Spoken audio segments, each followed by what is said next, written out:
एक धनी सेठ के 7 बेटे थे। 6 का विवाह हो चुका था, 7वीं बहू आई। वो सत्संगी माँ बाप की बेटी थी। बचपन से ही सत्संग में जाने से सत्संग बस गया था जीवन में। ससुराल में घर का सारा काम तो नौकर चाकर करते हैं, जेठानियां केवल खाना बनाती है, उसमें भी खटपट होती रहती है। बहू को सुसंस्कार मिले थे कि अपना काम स्वयं करना चाहिए और प्रेम से मिलजुल करके रहना चाहिए। अपना काम स्वयं करने से स्वास्थ्य बढ़िया रहता है। उसने युक्ति खोज निकाली और सुबह जल्दी स्नान करके शुद्ध वस्त्र पहनकर पहले ही रसोई में जा बैठी। जेठानियों ने टोका, लेकिन फिर भी उसने बड़े प्रेम से रसोई बनाई और सबको प्रेम से भोजन कराया। सभी बड़े तृप्त व प्रसन्न हुए।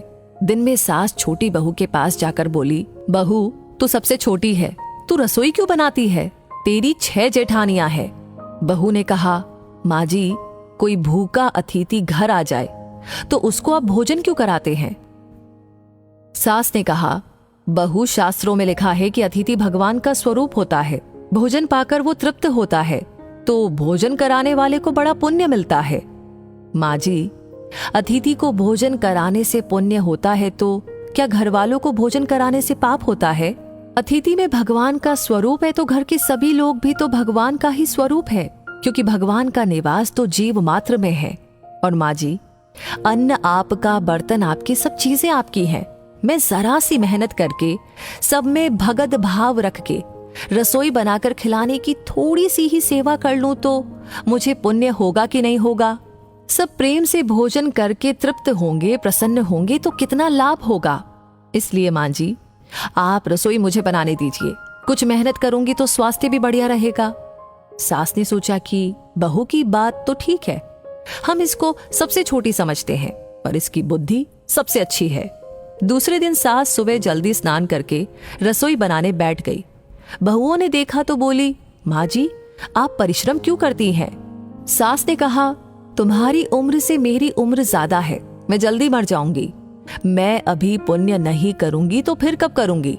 बहुएं बोली, माँ जी, इसमें पुण्य क्या है, ये तो घर का काम है। सास बोली, घर का काम करने से पाप होता है क्या? जब भूखे व्यक्तियों को, साधुओं को भोजन कराने से पुण्य होता है तो क्या घर वालों को भोजन कराने से पाप होता है?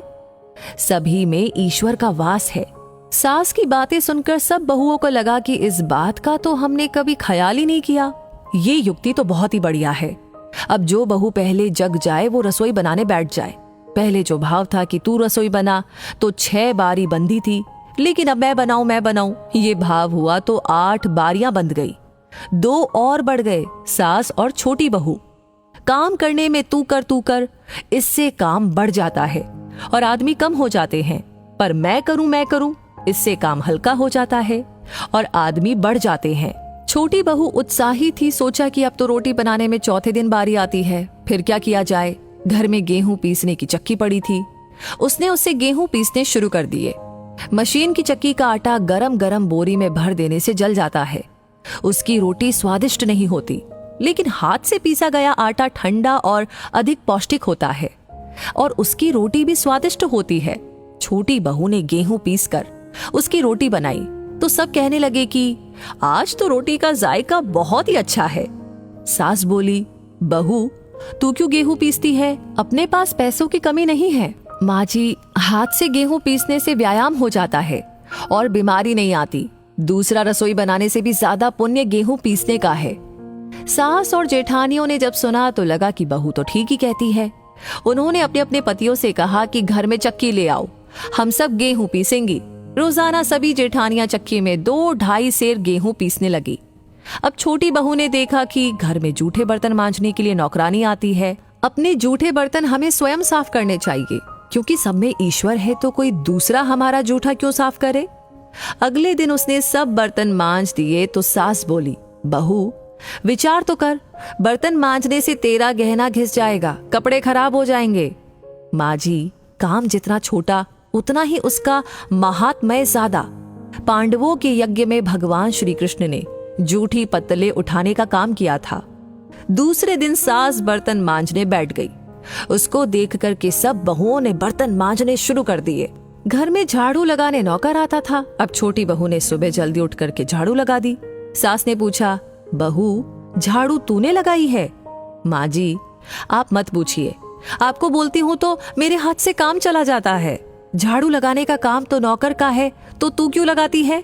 माँ जी, रामायण में आता है कि वन में बड़े बड़े ऋषि मुनि रहते थे, लेकिन भगवान उनकी कुटिया में न जाकर के पहले शबरी की कुटिया में गए, क्योंकि शबरी रोज चुपके से झाड़ू लगाती थी, पंपा सरोवर का रास्ता साफ करती थी कि कहीं आते जाते ऋषि मुनियों के पैरों में कंकड़ न चुभ जाए। सास ने देखा कि ये छोटी बहू तो सबको लूट लेगी, क्योंकि ये सबका पुण्य अकेले ही ले लेती है। अब सास और सब बहुओं ने मिलकर के झाड़ू लगाना शुरू कर दिया। जिस घर में आपस में प्रेम होता है वहां लक्ष्मी बढ़ती है, और जहां कलह होता है वहां निर्धनता आती है। सेठ का तो धन दिनों दिन बढ़ने लगा। उसने घर की सब स्त्रियों के लिए गहने और कपड़े बनवा दिए। अब छोटी बहू ससुर से मिले गहने लेकर बड़ी जेठानी के पास गई और बोली, आपके बच्चे हैं, उनका विवाह करोगी तो गहने बनवाने पड़ेंगे। मेरे तो अभी कोई बच्चा है नहीं, इसलिए इन गहनों को आप रख लीजिए। गहने जेठानी को देकर बहू ने कुछ पैसे और कपड़े नौकरों में बांट दिए। सास ने देखा तो बोली, बहू, ये तुम क्या करती हो?